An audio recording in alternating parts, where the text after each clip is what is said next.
Hello ಎಲ್ರಿಗೂ ನಮಸ್ಕಾರ. ಇವತ್ತು ಬಟರ್ ಗಾರ್ಲಿಕ್ ಕಾರ್ನ್ ಮಾಡ್ತಾಯಿದ್ದೀನಿ. ಇದಕ್ಕೆ ನಾನು ಒಂದು ಅಮೇರಿಕನ್ ಸ್ವೀಟ್ ಕಾರ್ನನ್ನು ತೊಗೊಂಡಿದ್ದೀನಿ. ಅದನ್ನು ಈ ರೀತಿಯಾಗಿ ಪೀಲ್ ಮಾಡ್ಕೊಳ್ತಾ ಇದ್ದೀನಿ. ಪೀಲ್ ಮಾಡಿದ ನಂತರ ಪೀಸಸ್ ಆಗಿ ಕಟ್ ಮಾಡ್ಕೊಂಡಿದ್ದೀನಿ. ಕಟ್ ಮಾಡಿರೋ ಪೀಸಸನ್ನು ನಾನು 10 ನಿಮಿಷ ಕುಕ್ ಮಾಡ್ಕೊಳ್ತಾ ಇದ್ದೀನಿ. 10 ನಿಮಿಷ ಆದಮೇಲೆ ಅದನ್ನು ಸ್ಟ್ರೈನ್ ಮಾಡಿ ಒಂದು ಪ್ಲೇಟ್ನಲ್ಲಿ ಇಟ್ಕೊಂಡಿದ್ದೀನಿ.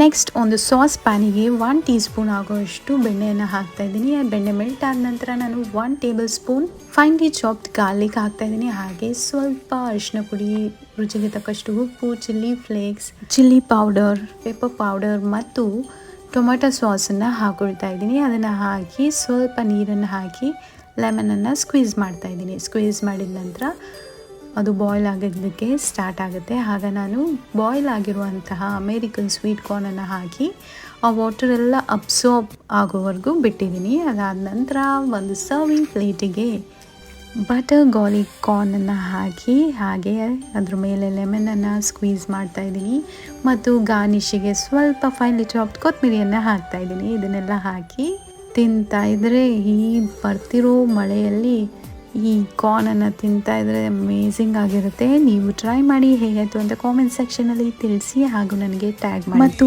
ಇನ್ಸ್ಟಾಗ್ರಾಮಲ್ಲಿ ಫಾಲೋ ಮಾಡೋದಕ್ಕೆ ಮರಿಬೇಡಿ.